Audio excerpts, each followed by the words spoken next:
Students, आज हम लोग पढ़ेंगे trigonometric ratios of some specific angles, जिसमें सारे ट्रिग्मेट्रिक रेशियो का इन एंगल्स यानी 0 डिग्री, 30 डिग्री, 45 डिग्री, 60 डिग्री और 90 डिग्री में क्या वैल्यू होता है यह जानेंगे। और इस टेबल का यूज करके आपको एनसीईआरटी में एक्सरसाइज 8.2 सॉल्व करना है, उसमें आपको ज़रूरत पड़ती है। सबसे पहले आप समझिए कि इस टेबल के हेल्प से कैसे आप पढ़ेंगे और कैसे वैल्यू याद करेंगे और किसका वैल्यू क्या होगा। तो आपको याद करना हो तो आप पढ़ेंगे साइन 0 डिग्री का वैल्यू होता है 0, साइन 30 डिग्री का वैल्यू 1/2, साइन 45 डिग्री का वैल्यू 1/√2, साइन 60 डिग्री का वैल्यू √3/2, इसी तरह साइन 90 डिग्री का वैल्यू 1। और सारे ट्रिग्मेट्रिक रेशियो का इस तरह आप प्रत्येक डिग्री में यहाँ वैल्यू आपको याद होना चाहिए और उसी का यूज करेंगे आप क्वेश्चन बनाने में। तो प्रॉब्लम क्या है? प्रॉब्लम यह है कि स्टूडेंट्स ये सारे टेबल याद करते हैं, सारे ट्रिग्मेट्रिक रेशियो का इन एंगल्स में वैल्यू याद करते हैं और फिर जब ज़रूरत हो क्वेश्चन सॉल्व करने में तो उस समय वे भूल जाते हैं या किसी एंगल का वैल्यू दूसरे एंगल में लिख देते हैं, दूसरे एंगल का वैल्यू किसी और में लिख देते हैं और क्वेश्चन गलत कर देते हैं। तो आज हम लोग समझेंगे कि इस टेबल को बिना याद किए वह क्या ट्रिक है, वह क्या मेथड है जिसके हेल्प से ये सारे हम वैल्यू लिख सकें और जब भी आपको ज़रूरत हो तो आपको रिकॉल नहीं करना पड़े, आप उस ट्रिक के बदौलत, उस मेथड के बदौलत लिखकर आप क्वेश्चन को सॉल्व कर सकते हैं। तो इसके लिए सबसे पहले हम इन सारे वैल्यूज़ को इरेज करेंगे और आपके सामने मेथड बताएंगे जिससे आप भी आसानी से लिख सकते हैं।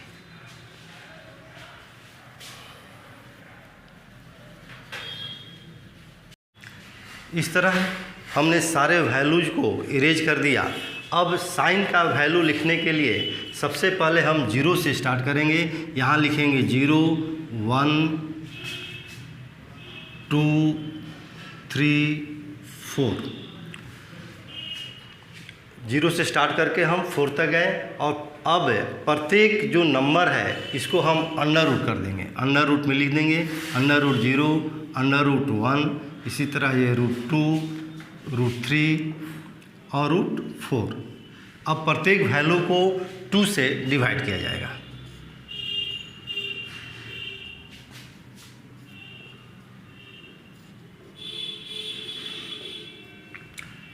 अब प्रत्येक वैल्यू का हम निकालेंगे कि क्या इसको सिंप्लीफाई करने के बाद इसका वैल्यू क्या होता है।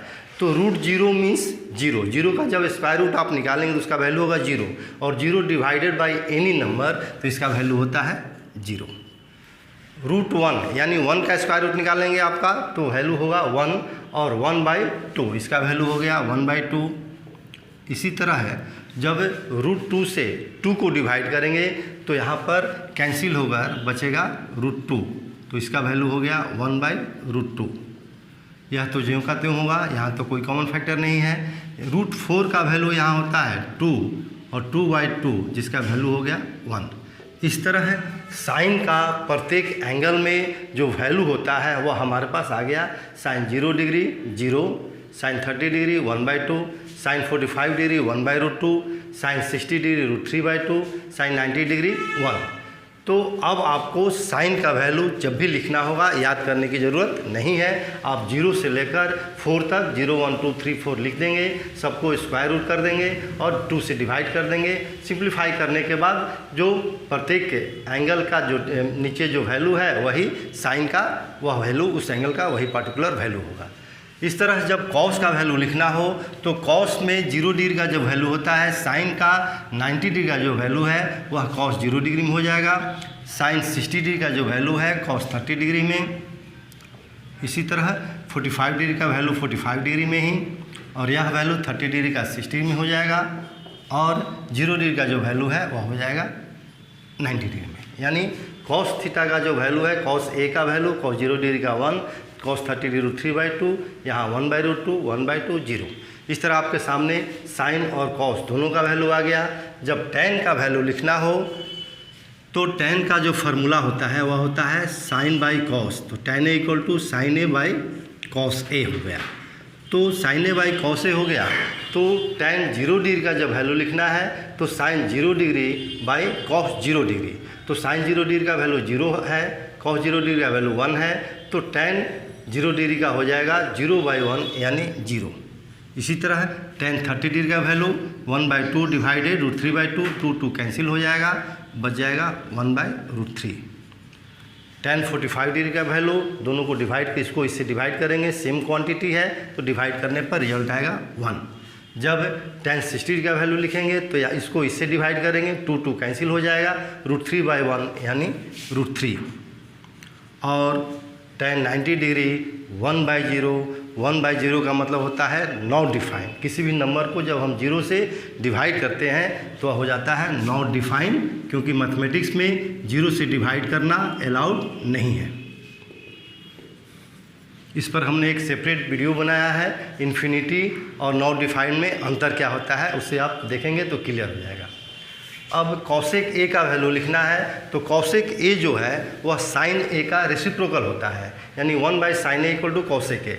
तो जब कॉसेक 0 डिग्री का वैल्यू लिखना है तो साइन 0 डिग्री का जो वैल्यू है तो 0 यहाँ 1 सपोज कर सकते हैं, तो इसका रेसिप्रोकल हुआ 1/0 यानी नॉट डिफाइंड।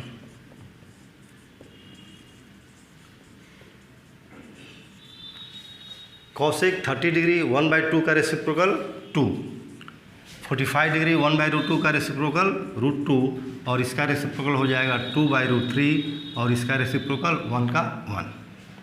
इसी तरह सेक ए जो है वह कॉसे का रेसिप्रोकल होता है, तो सारे कॉसे का जो वैल्यू है उसका हम रेसिप्रोकल लिख देंगे, सेक ए का वैल्यू मिल जाएगा, यहाँ हो जाएगा 1, ये 2/√3, यहाँ हो गया √2, ये 2, और ये 0 का 1/0 यानी नॉट डिफाइंड।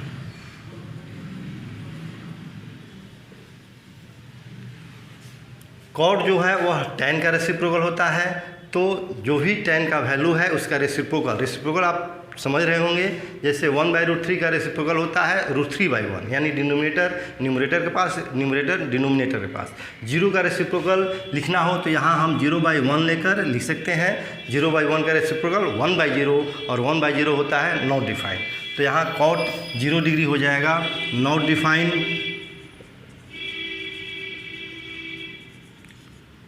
और इसका रेसिप्रोकल √3, ये हो गया 1 का 1, √3 का 1/√3, और नॉट डिफाइंड का reciprocal, not defined means 1/0, not defined का वैल्यू होता है 1/0, और जब इसका रेसिप्रोकल लिखेंगे तो 0/1 होगा, 0/1 मीन्स 0, यहाँ हो जाएगा 0।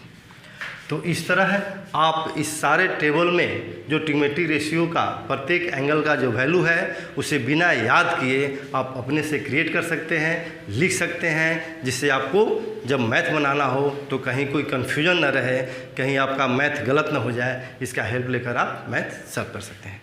तो स्टूडेंट्स, हमने कोशिश की है कि आपको यह टेबल समझ में आ जाए, उम्मीद है आपको समझ में आ गया होगा।